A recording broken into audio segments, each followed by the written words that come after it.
এখন আমরা ধারার কিছু বহু নির্বাচনী প্রশ্ন শেখার চেষ্টা করব। প্রথমে বলছে সাধারণ অনুপাত কত। সাধারণ অনুপাতের সূত্র কি? দ্বিতীয় পদ মাইনাস ভাগ হলো দ্বিতীয় পদ ভাগ হলো প্রথম পদ। তাহলে দ্বিতীয় পদ কত আছে? -1। ভাগ আছে, ভাগ থাকলে আমরা কি করব? গুণন দিব। গুণন দিয়ে কি করব? প্রথম পদ আছে কত? 1/√7। তাহলে যদি আমরা উল্টিয়ে দিই তাহলে কি হবো? √7 বাই হলো 1। √7 বাই কত? 1। তাহলে এই 1 কাটা, তাহলে মান পেলাম কত? -√7। 2 নম্বর কি বলছে? একটি অনুক্রমের সাধারণ পদ 1/3n হলে দ্বিতীয় পদ কত? অর্থাৎ আমাদের কি আছে এখানে? 1/3 পাওয়ার n আছে। তাহলে 1/3 পাওয়ার n, n এর মান কত? এখানে কি পদ বলছে? দ্বিতীয় পদ। দ্বিতীয় পদ মানে কি? 2। তাহলে 1/3 স্কোয়ার, তার মানে 1/9। তাহলে অ্যান্সার কোনটা রাইট? ঘ নাম্বারটা রাইট। 1/3, 1/7, 1/15 অনুক্রমটির সাধারণ পদ কত? তাহলে আমরা এটা মানটা মিলাবো। আমরা যদি মানটা মিলাই, যদি আমরা এটা মান 1 ধরি, তাহলে এর মান যদি 1 ধরি তাহলে 2 অক্ষে 2, 2 এর থেকে যদি আমরা 1 বিয়োগ করি, যেমন এখানে 1 আছে 2, এর মান আমরা কি ধরলাম? 1 ধরলাম, -1। তাহলে 1 2 পাওয়ার কত হয়? 2 বিয়োগ 1 সমান 1/1। তাহলে সঠিক উত্তর হচ্ছে 1। এটা রাইট।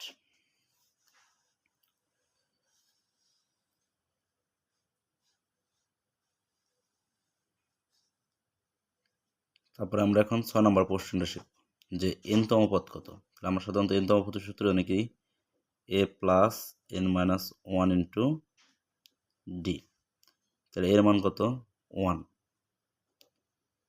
প্লাস n এর মান তো নাই, তাহলে আমরা n মাইনাস 1, ডির মান কত? ডির মান হচ্ছে দ্বিতীয় পদ ভাগ প্রথম পদ। তাহলে দ্বিতীয় পদ কত আছে? 4। 4 এর থেকে 1 বাদ দিলে কত হয়? 3। তাহলে আমরা ডির মান কত পেলাম? 3। তাহলে আমরা এখন যদি গুণ করি তাহলে কি হবে? তাহলে হবে 1 প্লাস 3n মাইনাস 3। তাহলে 3 এর থেকে 1 বাদ দিলে কত হবে? তাহলে 3n, 1 থেকে 3 বাদ দিলে -2। তাহলে 3n -2। তাহলে অ্যান্সার হবে খ নম্বর। -8 -3 +2 7 ধারাটির 15তম পদ কত? তাহলে আমরা সাধারণত জানি যে 15তম পদ যখন বলবে তাহলে আমরা খুব সহজে করবো, একটা কম ধরবো। তাহলে এখানে আমরা a প্লাস 14টি, a প্লাস 14টি। যদি এখানে 16তম পদ বলতো তাহলে a প্লাস 15টি। যদি 12তম পদ বলে তাহলে a প্লাস 11টি। তাহলে এর মান কত? -8 প্লাস 14।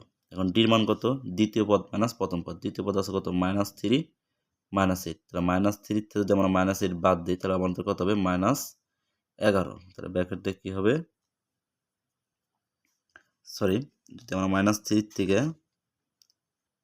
প্লাস -8 বাদ দিই তাহলে কত হবে? সরি, দ্বিতীয় পদ থেকে তাহলে মাইনাস, তাহলে -8। দ্বিতীয় পদ বিয়োগ প্রথম পদ, তাহলে কত হবে? 5 হবে।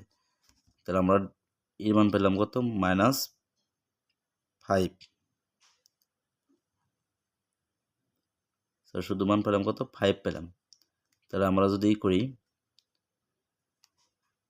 সরি ঠিক আছে, আমি অঙ্কটা এই জায়গায় ক্লিয়ার করে দিচ্ছি যে আমাদের কত হবে সূত্র? a plus 14d।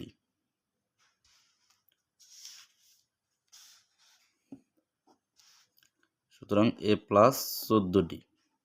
তাহলে এর মান কত? -8 প্লাস 14। এখন ডির মান আমরা কীভাবে করবো? দ্বিতীয় পদ মাইনাস প্রথম পদ। তাহলে দ্বিতীয় পদ কত আছে? -3 মাইনাস প্রথম পদ আছে আমাদের -8। তাহলে -3 মাইনাস মাইনাসে কত? +8। তাহলে -3 থেকে 8 বাদ দিলে 5। তাহলে -8। তাহলে ডির মান আমরা কত পেলাম? 5। তাহলে -8 প্লাস 5 14 কত? 70। 70 থেকে 8 বাদ দিলে আমরা মান পেতেছি 62। তাহলে ক নম্বর আমাদের অ্যান্সার কত? 62। ধারাটির 8 নম্বর যে কি বলছে যে 14 প্লাস 10 প্লাস 6 প্লাস 2 সাধারণ অন্তর্গত। সাধারণত সূত্র কি? দ্বিতীয় পদ মাইনাস প্রথম পদ। তাহলে দ্বিতীয় পদ কত আছে? 10 মাইনাস প্রথম পদ কত আছে? 14। তাহলে 10-এর থেকে 14 বাদ দিলে কত হয়? -4। তাহলে অ্যান্সারটা হবে -4। 5 প্লাস 7 প্লাস 9 প্লাস 11 ধারাটির 12তম পদ কত? তাহলে যেহেতু 12তম পদ বলছে তাহলে আমরা কি লিখবো? এ প্লাস 11d। তাহলে এর মান হচ্ছে 5 প্লাস 11, ডির মান হচ্ছে 7 থেকে 5 বাদ দাও, তাহলে কত হবে? 2।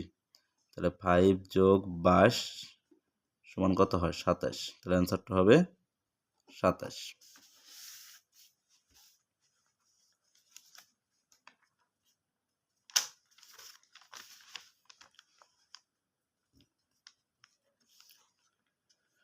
দশ নম্বর কি বলছে যে 2 প্লাস 4 প্লাস 6 সাধারণ অন্তর্গত। তাহলে আমরা এটা যে বের করি সাধারণ অন্তর্গত 2। আর এনতম পদের সূত্রে কি a plus n minus 1 into d. তাহলে এর মান কত? 2 প্লাস এন মাইনাস 1, তাহলে ডির মান কত? 2। তাহলে আমরা এটা যদি গুণ করা হয় তাহলে 2 দিয়ে এনটা গুণ করলে 2n, 2 অক্ষে কত? 2। তাহলে এই 2 বাদ, তাহলে 2n। তাহলে আমরা সাধারণ অন্তর হলো 2 আর এনতম পদের মান হচ্ছে 2n। তাহলে এখানে 2 কাটা, তাহলে 1:n। তাহলে কলটা হবে সরি এটাই আমাদের রেজাল্ট দেওয়া আছে, তাহলে এটাই হবে 3 প্লাস 6 প্লাস 9 প্লাস 12 ধারাটি কততম পদ কত? যেহেতু এর একটা কি সমান্তর দ্বারা যদি আমরা কততম পদ বের করি এর একটা সহজ সূত্র আছে। সহজ সূত্রটা হলো প্রথমে আমরা লিখবো এই জায়গায় যেটা আছে সেই 93টা আমরা লিখবো। লেখার পর আমরা হচ্ছে বিয়োগ করব কোথা থেকে? যেমন এখানে 9 আর 6, 9 আর 6 পার্থক্য কত? 3। তাহলে অর্থাৎ এই 93 থেকে আমরা বিয়োগ করব হচ্ছে হলো যোগ করব হচ্ছে হলো এর মান। যোগ করব কি? এর মান। আর সাধারণত কি? ডি। আর নিচে হচ্ছে ডির মান বসাবো।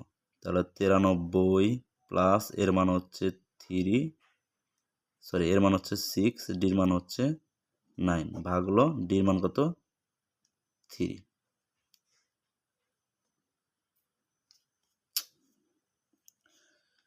সরি মাথাটা লেগে গেছে, তাহলে আমি ফ্রেশ করে সাদা খাতায় করে দিচ্ছি।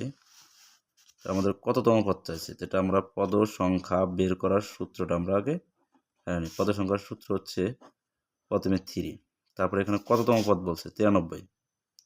তাহলে আমরা এখানে 93 লিখলাম। তারপর আমরা মাইনাস করব হচ্ছে কার মান? এর মান। আর যোগ করব কার মান? ডির মান। এই জায়গায় সাধারণত ডি বসবে, এটা হচ্ছে পদ সংখ্যার সূত্র। তাহলে 93 মাইনাস এর মান হচ্ছে 6, ডির মান হচ্ছে 3 ভাগ হলো 3। আমরা কত লিখতে পারি? 93 থেকে 3 বাদ দিলে 3 যোগ করলে 96, 96 থেকে 6 বিয়োগ করে 90 ভাগ 3। তাহলে আমরা অ্যান্সার লিখতে পারি কত? অ্যান্সার হচ্ছে 30। তাহলে অ্যান্সার এটা কত মান হবে? 30। -8 প্লাস -3 প্লাস 2 ধারাটির 15তম পদ কত? তাহলে আমরা কি লিখবো?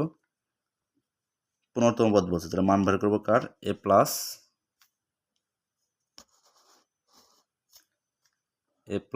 14d। তাহলে এর মান কত? -8, ঠিক আছে, প্লাস 14। ডির মান কত? আমরা -3 থেকে -8 বিয়োগ করব। তাহলে আমরা কি সূত্র পড়বে? -3, তারপর সূত্র হচ্ছে মাইনাস, তারপরে -8। তাহলে আমরা কত হয়েছে? -3 যোগ হচ্ছে 5। তাহলে আমরা এর ডির মান পেলাম কত? 5। -8 5 14 কত? 70। তাহলে 70 থেকে 14 বাদ দিলে 8 বাদ দিলে 62।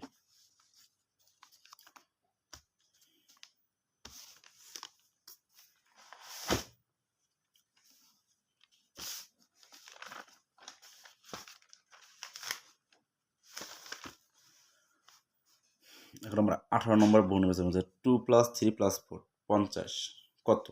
তো এটা আমরা সূত্র হচ্ছে প্রথম পদ যোগ শেষ পদ। তাহলে প্রথম পদ 2, শেষ পদ কত? 50 ভাগ হলো 2 গুণ হলো পদ সংখ্যাটা হলো আমাদের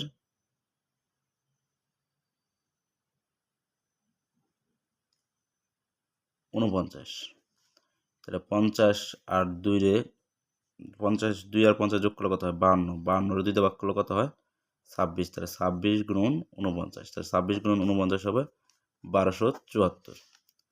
-3 -6 -9 -12 ধারাটির 12তম পদের সমষ্টি কত? তার আগে আমরা এখানে কি বের করছে? প্রথম পদ এ সমান কত? -3। সাধারণ অন্তর ডি সমান হলো দ্বিতীয় পদ মাইনাস প্রথম পদ। দ্বিতীয় পদ কত? -6 আর প্রথম পদ হলো -3। তাহলে মাইনাসে যায় কি হয়েছে? +3। তাহলে -6 এর থেকে +3 বাদ দিলে কত হয়? -3।